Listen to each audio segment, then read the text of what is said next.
Hello, everyone. Welcome to a wonderful episode of Outside the Studio. This is Tessa. I'm excited to have Erika on the show. Erika, I want to say your last name with a French accent. Please. Can I? I don't know if I can say. I don't know if I can give the proper pronunciation if I were going to say that with a French accent. But to me, it sounds like Belanger or something like that. Excellent. A+. Is that how you would say it? Yeah, I would say Belanger. Mm-hmm. Belanger. Is it French? It is. Oh, okay. Well, there we go. Yeah, French is my first language. Will you tell me about that? Were you born in France?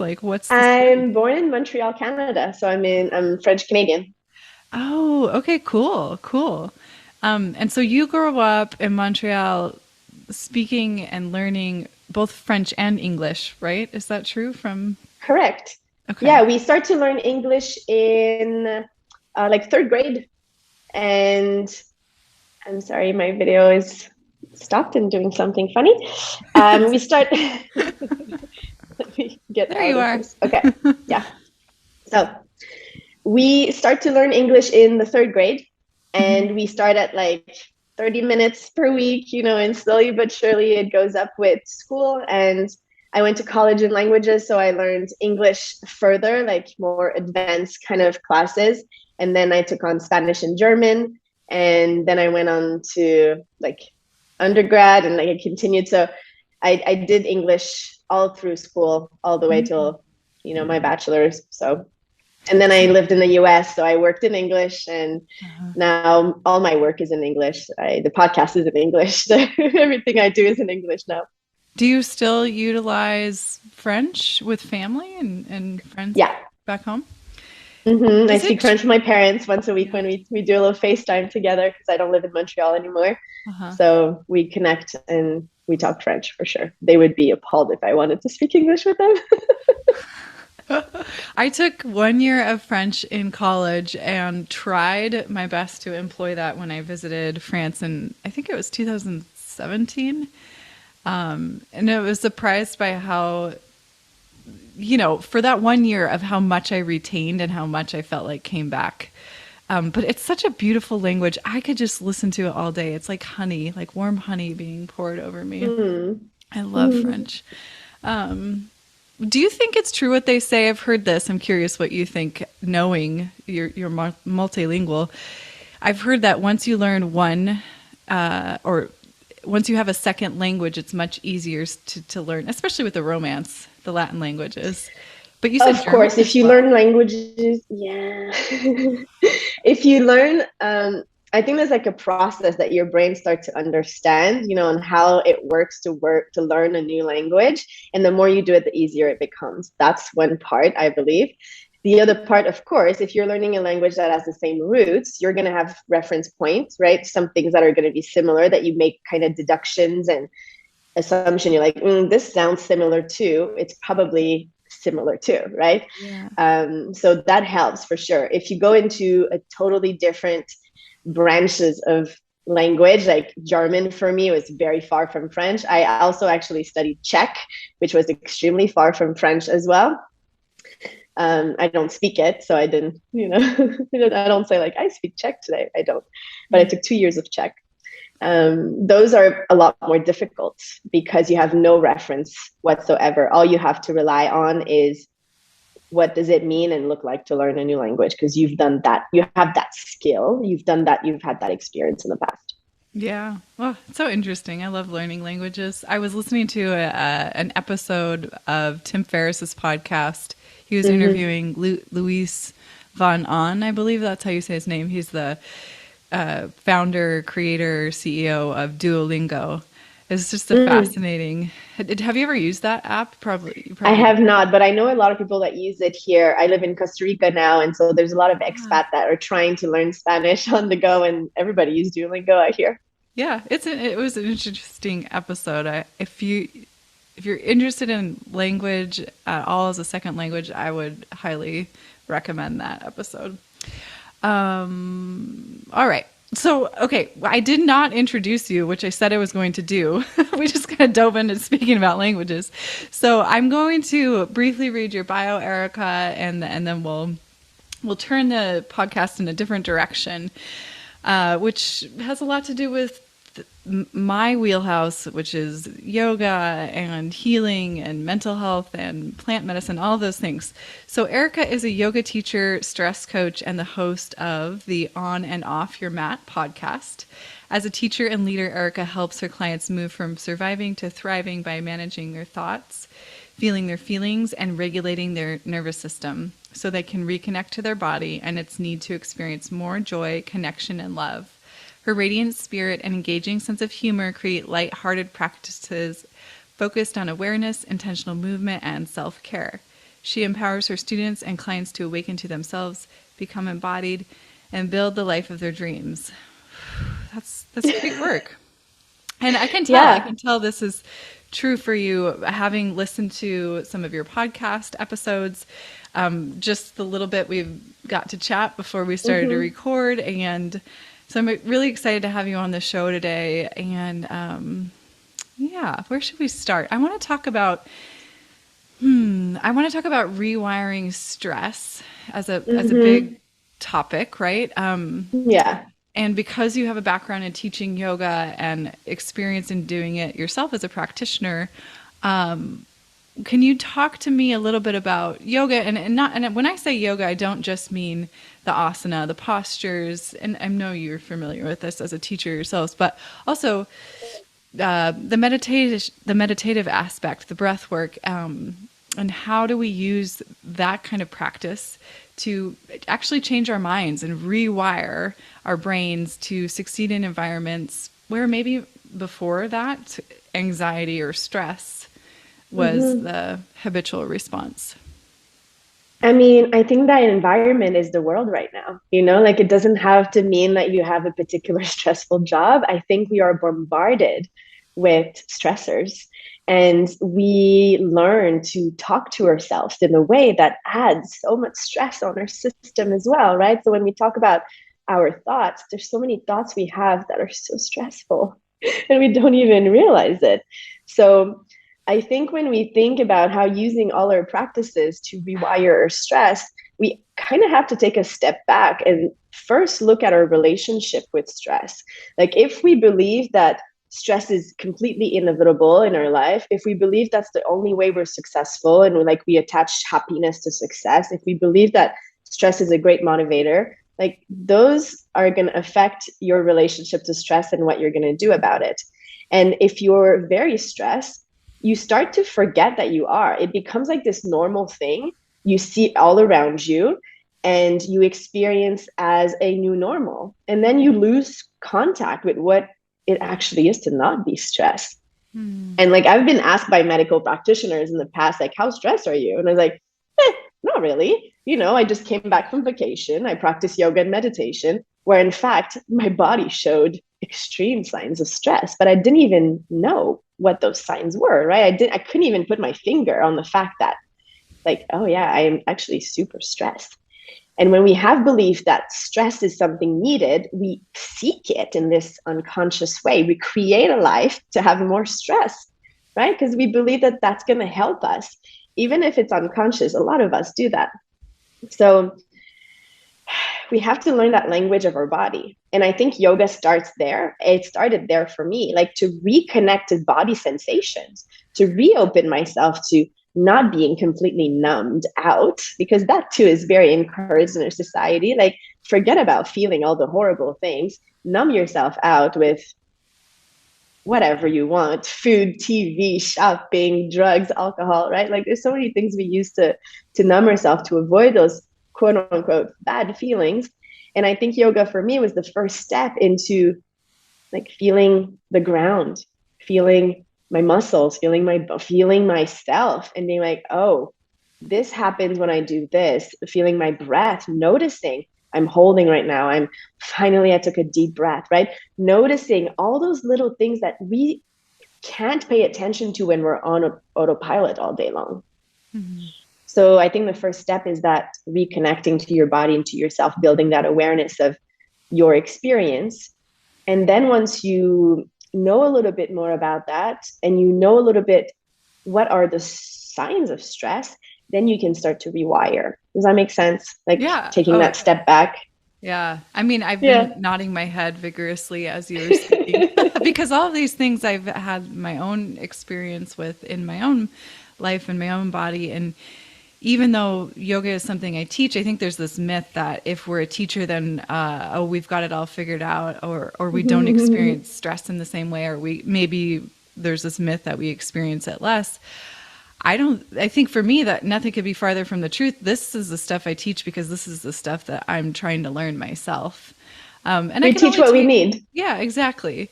And I believe that I can only take somebody on that path as far as I've gone myself. So I often find myself, as you were talking about breath work, for example, I have these days where my body is talking to me and it's like, I can't even get a full breath in. Mm-hmm. And then I'll kind of let my mind spin and think, Mm-hmm. well, what's wrong with me? What's going on? What am I not listening? What am I not getting? You know, and then the tailspin of these negative emotions. So I'm curious what you do or what you would suggest for those of us that have this practice, have established, maybe we are teachers, you know, we have this established system to deal with our stress or our anxiety, but yet still we have those days where it's like, oh, I can't even get a full breath in. Mm-hmm. Well, that's a sign that you recognize, right? You're like, I can't breathe. That's a sign that probably you have something that resembles anxiety, or you feel agitated, or you feel overwhelmed, or you feel worried. So starting to notice your own patterns of stress and what that looks like. It might be, I can't breathe, I can't sleep, I'm not hungry, or I'm eating all the time, or I'm being snappy with my friends or my partner, right? Like irritation, agitation. Noticing that is the first step. And then using your practices to do three things. The way I teach it is that first you have to meet yourself where you are. I'm sure you've experienced this before. You felt super agitated and you're like, okay, I'm going to go sit in meditation. And then your mind is on a tornado that never ends because you're like forcing yourself out of where you are, kind of telling your nervous system that it's not safe, it's not okay to be what you are now, and this is not good. And like you have to quiet down. Well, your mind's going to throw a tantrum. Good luck meditating. It's not going to happen, right? So like if you're feeling agitated, worried, angry, confused, overwhelmed, if you feel that your heartbeat is fast, you have a little tremor or trembled, or you can't breathe, those are all signs of stress. You have to meet yourself in that energy. So that might look like breath of fire. That might look like bellows breath. That might look like a fast-paced vinyasa class, something that is a bit more intense energetically. And that's kind of counterintuitive sometimes because we're like, no, I need to relax. First, you need to meet the energy. You need to meet the energy so it can release. Right? So anything that is like within that realm. I also like dancing, shaking, pushing, like putting my hands into a wall and like pushing as strong as I can to like try to push the wall away, which won't happen. But the energy that it exerts is helping me move that stress that I have inside. Right. And that might also be like relating to particular emotion, like let's say anger, expressing anger. If that's something that you need in that moment, you're feeling angry and you're spiraling out into thoughts of like blame and shame and guilt and why me, why him, why did he do that? You know, these kind of thoughts. Then expressing anger through your voice, like in a safe container, like maybe by yourself at your house, put your face in a pillow and just yell. Or punch your couch, like something that you're not going to hurt yourself, or do like very dark art, like whatever you feel that is supporting you to express anger is going to help you shift then into a more relaxed state, right? So step number one, meet yourself where you are. Show some gracefulness to yourself, some grace, right? Show some acceptance, like, okay, this is what you feel right now. Let's go there, baby. And then when you've moved that energy a little bit, then you can call in the opposite or something slightly different that you might need more. Maybe it is calm. Maybe it is joy. Maybe it is love. Like whatever you feel like is the opposite for you in that moment, then you can use practices within the big realm of yoga to support that. Maybe it will be a loving kindness meditation. Maybe it will be a very like gentle, flowy yoga practice instead, right? So choosing within all the tools we have, maybe now it will be a double exhale ratio on your inhale. So very different, like whether you look at meditation, at breath, or at movement, there's things that you can do for any state of your nervous system to support it. And then once you've chosen the right practice to calm yourself, to come back into a state where you can feel engaged, connected, loving, you feel safe to be intimate or vulnerable. So that might also include like childish activity, like for me, like doing a cartwheel or like working on handstands, like something that feels really playful. Watering my plants or talking to my plants. I don't have pets, but like if you have pets, like cuddling with your pets or cuddling with your partner, like human touch is so healing in that sense, and that will bring you in a state of relaxation and safety. So doing all these things, those are a little bit more outside your mat and outside the studio, right? But they also support your practice in a way of rewiring yourself for your stress, like to kind of loop it back to what you were asking in the beginning. And then we work on anchoring that energy. Now that you've managed to shift, then you can anchor. So any grounding practices that work for you within yoga, it could be as simple as standing in Tadasana with a hand on your heart, a hand on your belly, breathing in, I am, breathing out, here. And you repeat that 10 times, that's a grounding practice, right? So using those 3 steps, meet your energy where it is, shift to something different that you might need more, and then ground yourself into that energy. Beautiful. I love that. Mm-hmm. It's such a nice reminder to acknowledge I feel like the knee-jerk reaction that so many of us have, myself included, is to push down the unwanted or scary feeling of the unknown, or the feeling like we're out of control, or we're angry, or we're jealous, or the thing that to our society is undesirable, right? And allowing that to exist, because those feelings, those thoughts, they have merit, and there's something Purpose. in there that, yeah, they have purpose.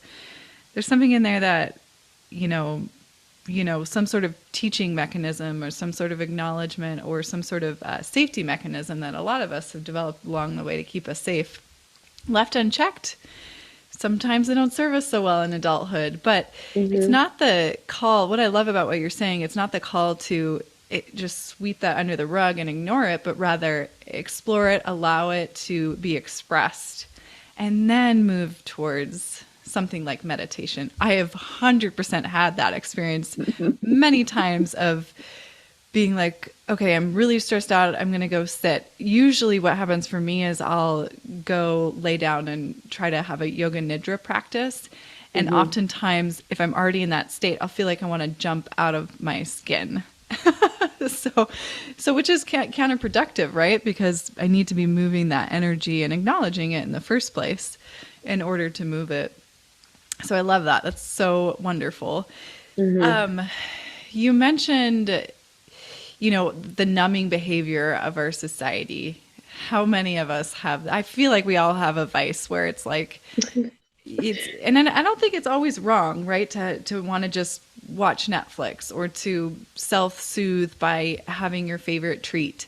I think it's like everything else, it serves a purpose. But what about when it's that constant numbing and it's an avoidant behavior?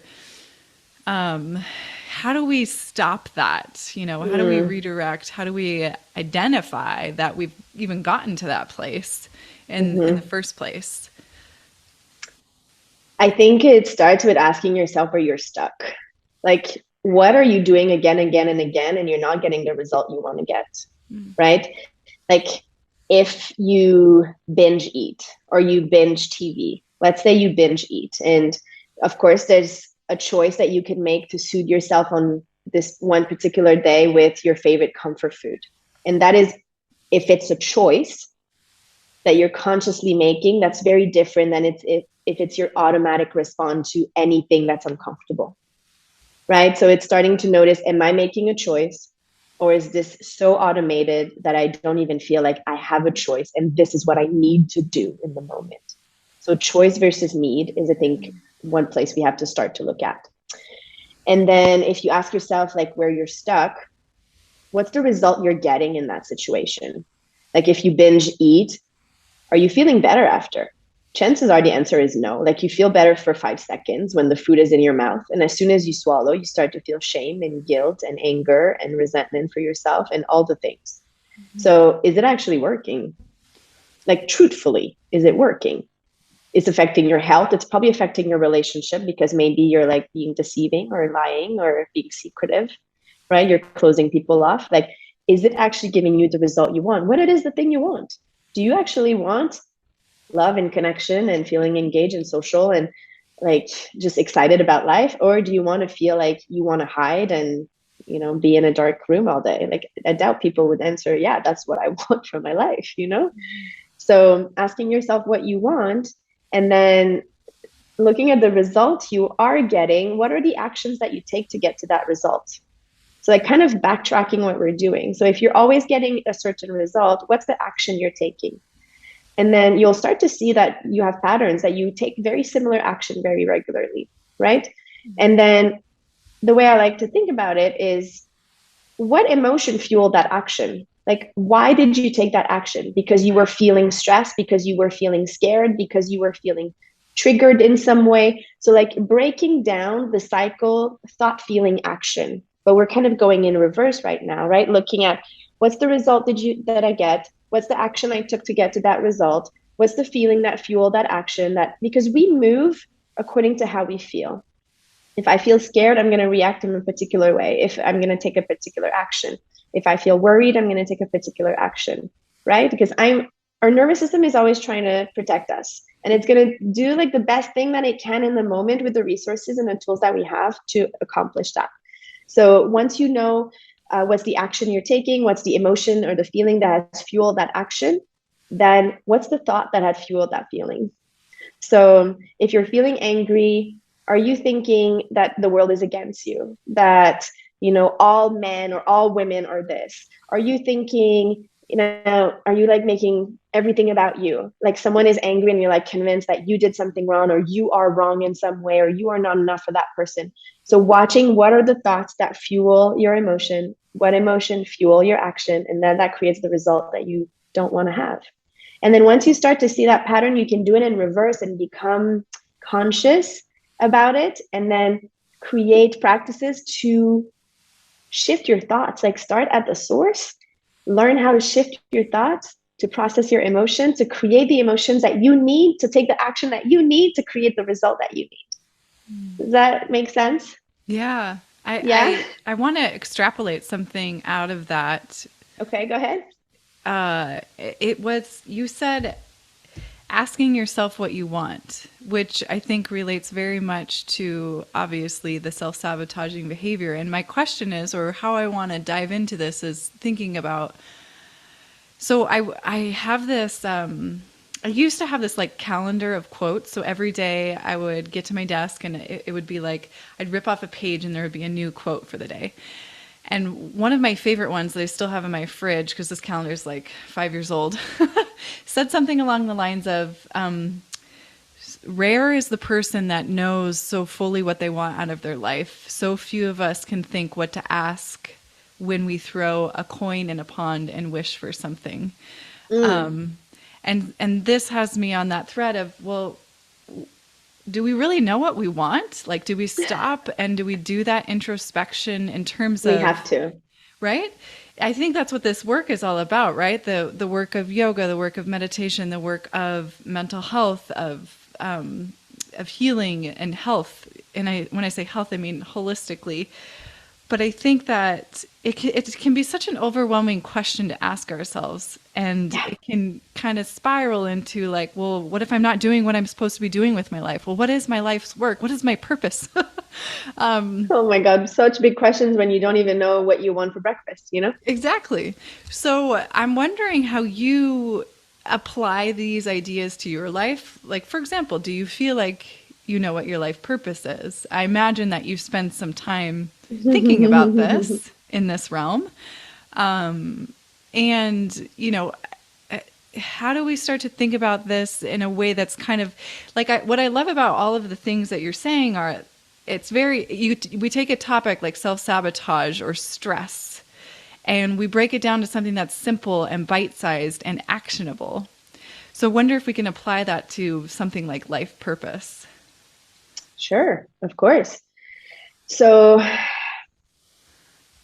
I think like before getting into that, the question of do we know what we want and how do we figure out what we want, I think we have to look at all the shoulds that we use in our lives and ask ourselves if those, like, start there. Like all the things that you think you should do deep down, do you do them because you should, because your parents told you so, because society says that that's better, because your partner believes that? Do you truly believe that? Do you agree with the things you do all day long? Are you aligned with your values in that sense? So looking at your values and seeing your action are aligned with the things you actually value in life. Like maybe you don't truly value money, maybe you don't, or maybe you do. But if you don't truly value money, or like it's like your number 8 or 9 value in life, and like everything you do is around that because your parents like drilled into you that money is the key to happiness, you're still not going to be happy even if you have money, because deep down that's actually not your value. You have other values that are more important, right? So looking at things like values and where you are aligned or misaligned with them, I think is a place to start. And then practices that I've done for myself that I've learned from some of my teachers is creating practices of choice. And it could be as simple as, would I prefer coffee or tea this morning? And really taking a moment. Instead of doing the thing you always do, you always have coffee or you always have tea. Like we have options.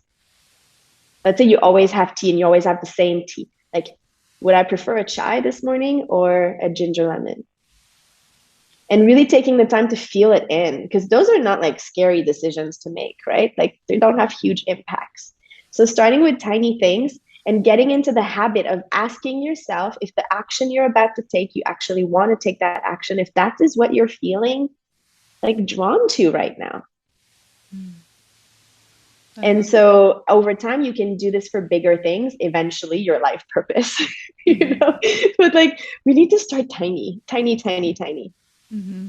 Yeah. This reminds me of something that I learned in counseling in relationship to my partner when we would, get swept up in an argument. And we used to have these explosive arguments that would just turn into shouting matches and it was never a good result. And the thing that I took away from that particular conversation with my counselor was to practice it when the stakes are low, which is what you're saying with, a choice between like a chai tea or a lemon ginger tea. I love that because the risk is so much lower and you learn to trust yourself and you learn to listen to that little voice that says, no, you want lemon ginger today. Hello. Yeah. I love that. Yeah.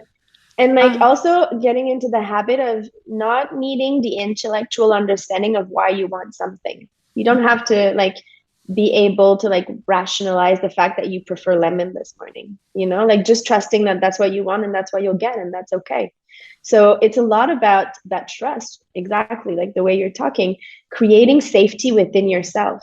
And when we talk about big subject like your life purpose, before you ask yourself those questions, I would strongly encourage you to do some practices to get yourself grounded, to get yourself already, like if you feel like you need soothing, like doing that first, regulating your nervous system before you go into something that is difficult and scary. So you're not already like activated when you get there and you're like, oh my God, I can't figure this out and my life is worthless and I'm wasting, like, so you don't spiral out even further. And now you don't have any clarity of thoughts and you can't come up with anything because you're stuck in your stress response. So getting out of your stress response before you go into bigger questions and titrating, starting with the small and slowly as you build trust and safety with yourself, going into bigger and bigger and bigger questions. Yeah. Oh, I love that. That's so good. I mean, I'm curious if you wouldn't mind sharing, a time in. I, I- I'm not 100% sure, but I would gather that you came to this work because you were looking for healing for yourself. And so, maybe there was a time of listlessness, or you weren't feeling as motivated, or feeling even a little bit lost yourself. Have you struggled with things like anxiety, depression? Um, Yes. and how did you work through it? What did you do? Oh my God. It's been a journey. It's been a journey. I started with eating disorder when I was 8 years old, and I was deep into my eating disorder until my early 20s, where I entered a 5 year outpatient program and started to look at those behaviors and how they were affecting my life. So I started really young, numbing my emotions. I went into binge eating really, really young, hiding food, stealing food, and doing what I needed to do to soothe myself the best I could at that moment. A bit older, as in teenage and young adult, I also struggle with alcohol and drugs and just using those now to numb because like I was losing my capacity or my like I was not allowing myself to binge in the same way, but I had not necessarily resolved why I needed the binge, right? So like I turned to alcohol and drugs. And later in life, like I've had really difficult relationships, very codependent with narcissistic men. Like there's all sorts of patterns in that way where like I created struggle for myself. Um, and then I suffered from chronic illness and chronic pain for years. So that brought me in a deep depression. I was already super anxious growing up, and that's why I needed to soothe myself, partially other reasons, but that's one of the reasons. And then from chronic illness and chronic pain, I went deep down all the way into wanting to commit suicide and really hitting. I feel like I've hit a few rock bottoms in my life, but this one was probably the biggest one. And yeah, from from there, doing just changes slowly but surely, I think is what created the bigger change in the end, and taking like the baby steps to take me out of each of these situations, and then looking to understand why I was repeating. They were not the same, but they were kind of similar patterns of like either avoidance or addiction or codependency, or just things that they were all coming together from an anxious place, from a scared place, from a sad place, right? And learning to move myself out of that. And that, I mean, I can't say that I have all the answers, obviously, but I'm living pain free today and I'm happier than I've ever been. And I feel like I'm closer to my purpose than I've ever been. And, you know, so there were steps of removing people and removing things and removing behaviors, and there were steps of adding people, adding things, practices, adding behaviors, and really slowly. It's not a magic pill. It takes time to shift those things in our lives, but they're so worth it. Yeah, for sure. And it's a journey, right? And when I think about a journey, I think about its many peaks and valleys. If I'm going to go for a hike, it's not all uphill, it's not all downhill. Maybe there's switchbacks, maybe there's a lot of up and down in that. There's a lot of feeling like, oh, I might have taken 2 steps backward, maybe even 3 steps backward to take 1 steps forward. So I appreciate you sharing that. I know it can be vulnerable and scary to just to say, hey, I've been there. I do believe it's so important though, because people realize they're not alone. I think it's something we wrestle with when we are struggling and we're like down into the spiral of, the dark night of the soul. We usually feel alone. We usually feel like something is wrong with us, like that nobody else goes through this. And I think I would love listeners to leave with that takeaway. Like we all have our struggles. No matter how happy I look today, I've had really dark days, and I still do. It's just that I feel more equipped today to come out of the ditch a little easier and a little faster than I used to. Yeah. Well, and I'm also wondering about kind of like the traditional healthcare method of working with your doctors, your healthcare team, whoever it is that you have, because what I've experienced, at least, and especially with mental health, is the wanting to, here's a prescription for that. And how do we talk to our doctors about, and I'm not saying there's anything wrong necessarily with SSIDs or antidepressants. A lot of us actually have a chemical imbalance, and those work to balance the nervous system and the neurochemistry in the brain. But I think that as a society, when that's our knee-jerk reaction, that's our initial solution, like we kind of got to take a step back and learn how do we advocate for ourselves when we're talking to our healthcare practitioners? What kinds of questions do we ask? And how do we find there's this term integrative health, and it's not just a term, it's an actual area of practice. How do we find these people and figure out our healthcare journey from that medical perspective? Yeah. I think it comes back to learning to trust yourself, and that really learning the fact that you know best and embodying that in any way you need. And that even if they are medical professional and they have all these studies, they're still humans. They still have potentially their own agenda. They still have their own beliefs, and they might not know what is best for you. And if you strongly believe that what they suggest to you is not the right choice, you have to say no, thank you, and ask someone else. And you might have to go to many different, practitioners. You might have to decide to take it more into your own hands. And as you say, medication of any type can be supportive for your situation. But if you feel like that isn't appropriate solution for you. For me, I was prescribed Oxycontin for the rest of my life. And I could feel deep down in my gut that if I said yes, I would be dead down the line, like a year or two from there. Like I knew so clearly that if I accepted this solution, it was the end for me. And yet you get this like kicking and screaming inside that says, oh my God, no, I cannot do that. You have to listen to that voice, right? Yeah. So I think no matter what the medical professional is asking, you should always give yourself the time to reflect. Don't agree to anything right away if you feel unsure. Say, I will think about it. And then there's a lot of questions you can ask. Why are you suggesting this? What are you trying to accomplish with this? And then this is going to help you realize if it is the right thing for you or not. And if there's another path for you to get to that same result potentially. And when you go to another medical practitioner, you're like, I think we're trying to accomplish this. What's your best tool for that? And then you can kind of have a buffet of ideas, and then you can choose what resonates the most and feel like the best for you. So it's just being not afraid to ask any questions you need, to say no to anything that doesn't work for you, and to ask someone new. And then using your practices of yoga, meditation, prayer, whatever, you can use, asking questions to yourself, to your guidance, to your universe, to God, whatever you call, whatever is outside of us, for guidance. What do I need? And just seeing what comes. Praying into, getting answers into details, like whatever your situation is.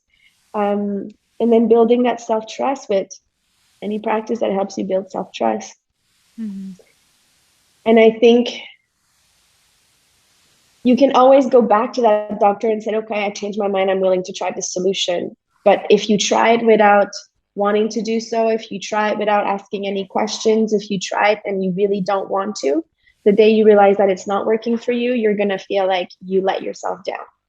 You might be angry at them, but you're going to be more angry at yourself. Because you're getting a result you didn't want to by doing a thing you didn't want to, and you should have listened to that, and you know that deep down. And that is so difficult to deal with. I think it's worse than... Especially when it's a person that we consider to have the authority, right? A person in a position of power. And this goes for anyone, even in the realm of yoga, my God. Yeah. There's so many practitioners in that when you step in front of a group of people, suddenly you have this immense position of power, whether you acknowledge it or not. So it's not just the medical, the Western traditional industry. It's every single authority figure in our lives. And It's about learning not to give that power away. yeah, yeah. And that does come with a lot of learning how to trust yourself and listen to your inner voice. I do want to say that I am not a medical professional. I have a health coaching certification, and I've studied health basically my whole adult life, but I'm not a medical professional. So with that caveat, obviously, just like Erika's saying, listen to yourself and you seek the help you need and what resonates with you best. So I want to talk about plant medicine. Something that's I keep hearing about, and it seems like really relevant and becoming more and more widely accepted. Again, I feel like there was this push for this in the 60s, 70s, all these experiments with psychedelics as a means to spiritual growth, and not just spiritual growth, but even neuro healing. And there's so many studies out there, and like just even having just relatively recently, what is the word? Legalized cannabis in the United States. And now we're looking at psilocybin. And I just, again, listened to a podcast the other day. There's talk of the coca leaf. And so I'm curious, do you have any experience with this? What are your thoughts? Yeah, what's your experience in this realm? I do have some experience with it. I've started this journey with mushroom ceremonies, and then went into mushroom MDMA combo ceremonies, and then went into LSD ceremonies, and then moved on into ayahuasca and bufo. So those are the plant medicine I have experienced so far. Every one of them gives you something slightly different. I think it's all about your intention with the medicine. I think as it becomes more and more popular, it kind of worries me a little bit, because it's very extremely potent medicines and practices. And if you come at it without intention, or if you come at it in a container that is not safe physically or energetically, if it can become the opposite of medicine, and it can actually become another trauma that you add to your experience in life. So that being said, the positive side of these medicines for me, I mean, I would say that some of them have been the most transformational thing I've ever done in my life. And I mean this like fully. And some of the most difficult also journeys I've experienced and experience I've faced. So it takes courage to go down this route. It is not a party.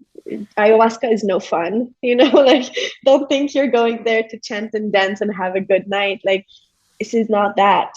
So the intention of releasing what you need to release, to purge what needs to go, to call in what you need to call in, is so important, no matter the medicine.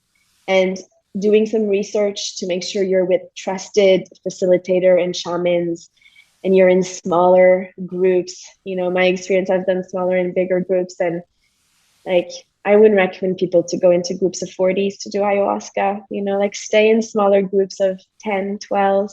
If you do something like bufo, stay in smaller groups of 5. Don't go to 15 and 20. Like, we are energetic beings, like, it's quite something to have 15 people do a medicine like bufo, which is, I don't know if you know about bufo. No, I was just going to ask, for those that are just hearing these words, like ayahuasca, I've heard it before. I feel like it's kind of coming more and more to light, more and more conversational. Another one, MDMA. I'd love it if you could give like a little bit of a brief definition. Sure. MDMA is like the pure version of ecstasy, right? Or Molly. And so it is considered like the love drug. So any intention that is about reconnecting to love, reopening your heart, that might be a good thing to do. You could start with cacao first, which is a more gentle version of that, like a ritual cacao.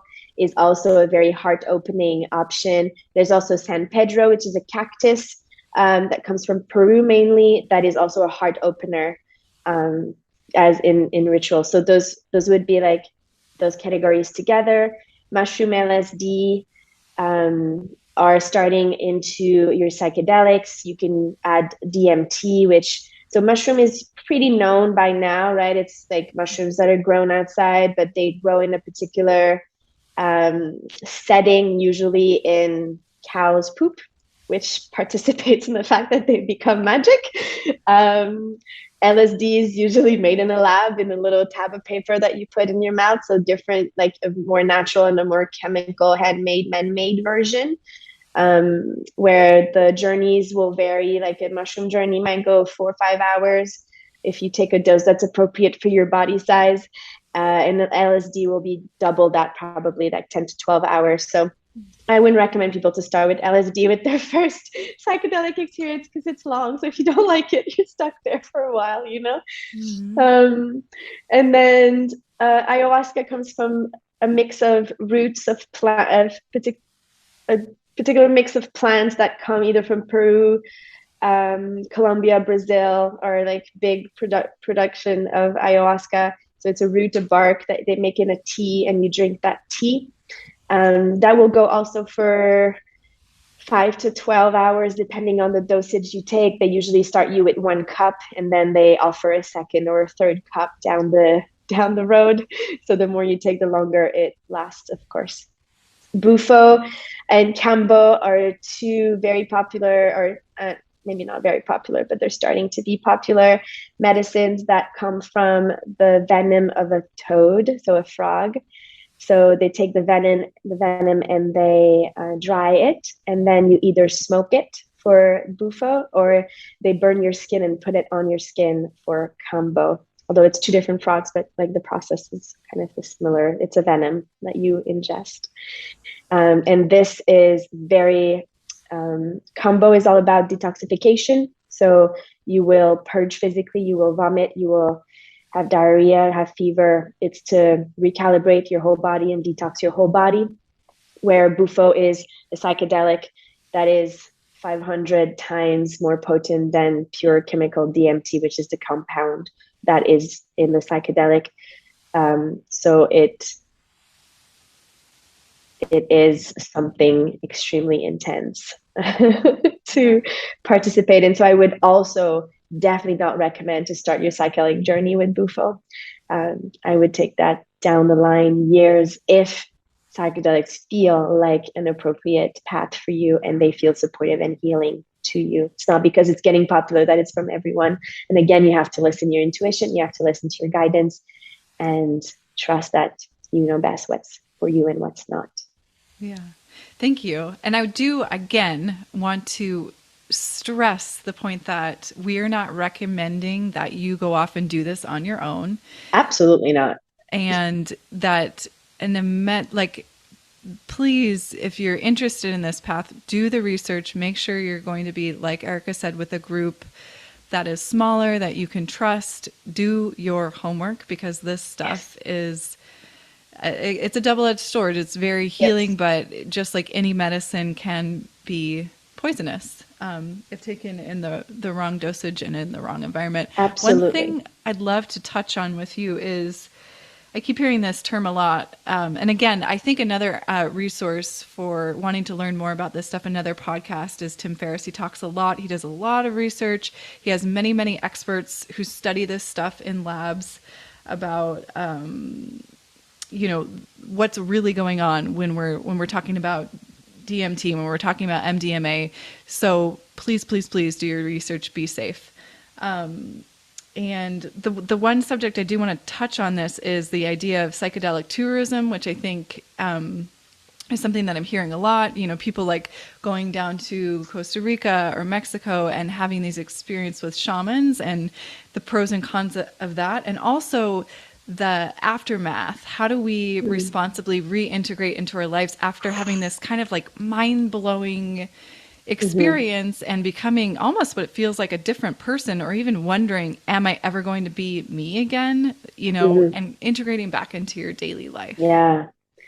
I would say integration is more important than almost anything else, because I see a lot of people just chasing the medicine, meaning like they do ceremony after ceremony after ceremony, and they don't take the time to integrate.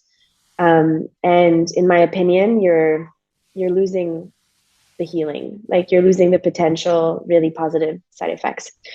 Depending on the dosage, depending on the medicine, you can integrate for a year after you've taken it. It's not like a day or two of integration. It can take a very long time, and you have to give yourself that time. At the minimum, in my experience, you need a few days off. Do not go back straight into your busyness, into your life, into your work. You need to rest.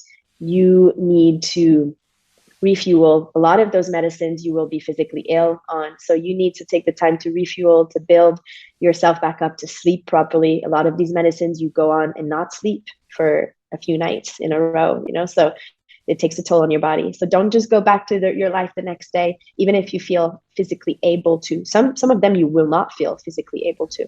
So really listen to that. Give yourself time and space from people, from the busyness, from your work, and take the time to integrate, meaning journal, meditate, reflect, process out loud with other medicine people that understand your journey.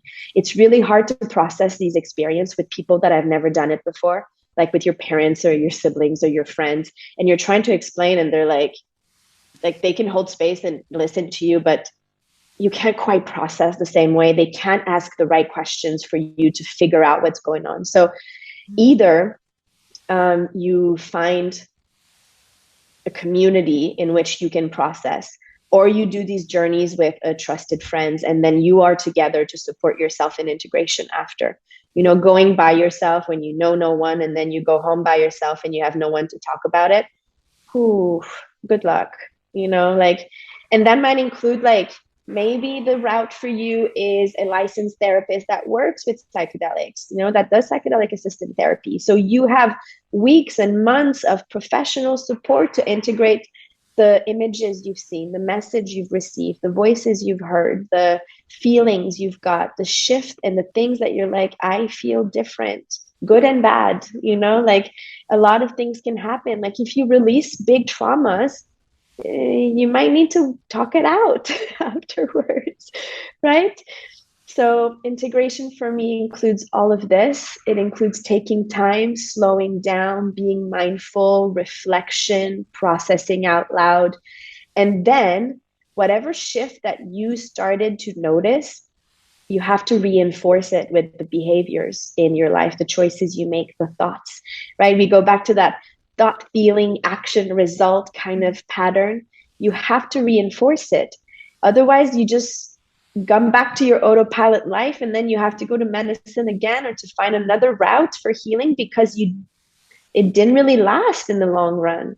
You have to take proactive, decisions and implement the things that according to your intention that you are starting to see that are shifting in your life.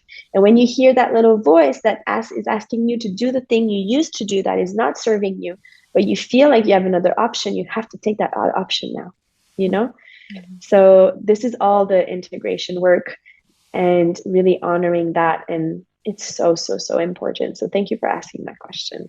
Yeah, thank you. I think that's so important. I think we often get excited thinking about the possibility of what seems like such a quick change that we forget. And I love that you mentioned the pre-work and the post-work to actually make that a long-term viable solution for whatever. It's not a magic pill. Exactly. It will create what might feel like a magic shift for a moment, but then you have to do something about it if you want to keep that.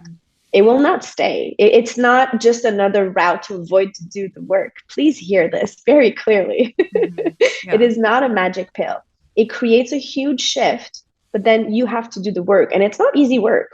It's not easier than other routes that you might have tried, talk therapy, burial therapy, like whatever you've also tried in your life.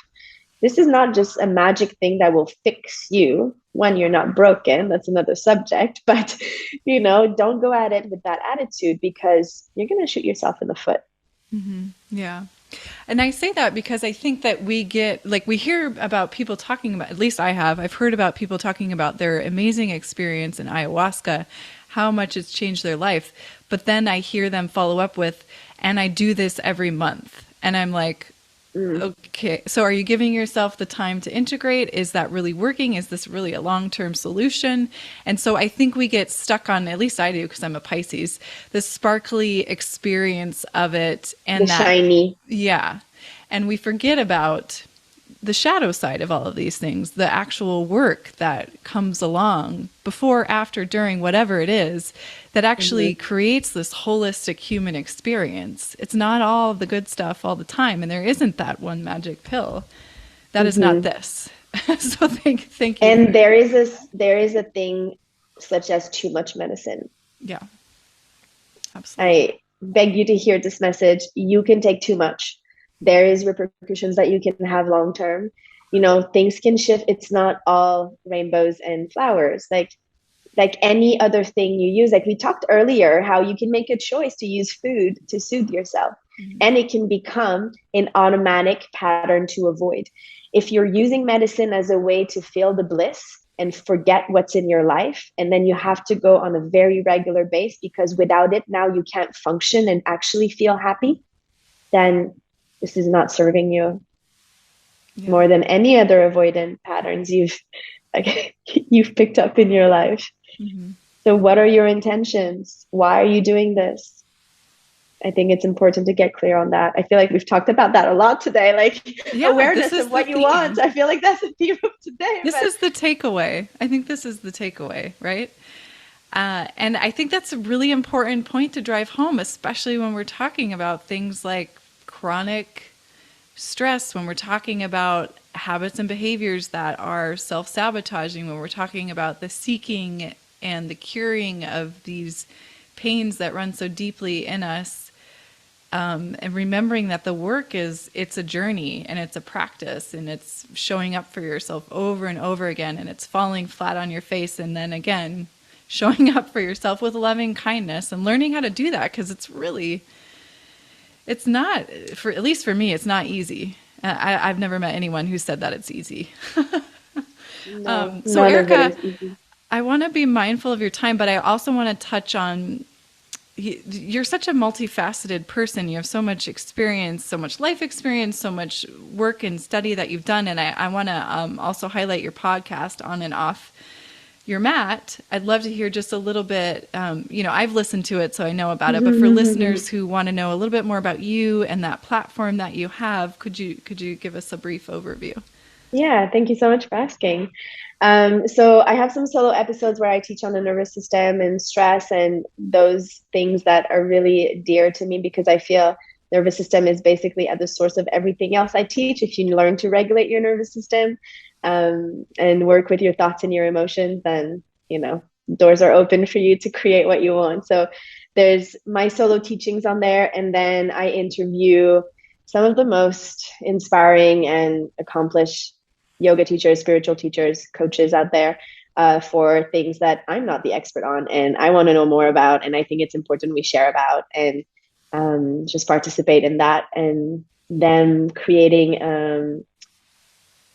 some inspiration, but some knowledge as well. I would say it's a really educational podcast, and this is my main goal. And of course, we go through storytelling and all these things, but if you want to learn about your self-discovery journey, if you want to learn about yoga further than the asanas and everything that includes off the mat and out the studio, you'll find this in this podcast. And of course, there's a quite variety of subject, because that's a pretty big thing, like yoga off the mat is a lot of things from shadow work to all sorts of other things. It's not only living the sutras, although it is, but we can talk about a lot of different things. So yeah, it's great. Oh, I love it. Thank you so much for doing this work, for showing up, for sharing it with us. It's been such a pleasure to speak with you today. Is there anything else that you want to share? Well, I would love to invite people to try. I have a little video that they can do to learn to meet their stress and release their stress. Like it's a 10-minute little thing. So if they want to experience what we were talking about in the beginning, like meet your energy, release the energy, get anchored, I have a tiny little video that they can download and do that little training with me. So they can find that on my website, and I can share a link with you.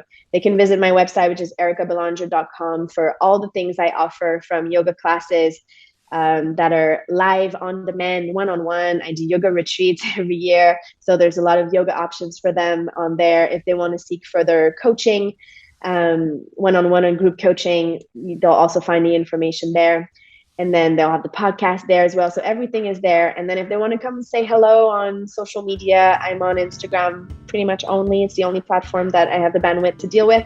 So Instagram, they're welcome to come in my DMs and come say hi and ask further questions when they listen to this episode. I love to connect with the community there, and I spend a lot of time in my DMs. So please come say hi if you want. You'll find me at erika.belanger or On and Off Your Mat podcast. So I have 2 accounts.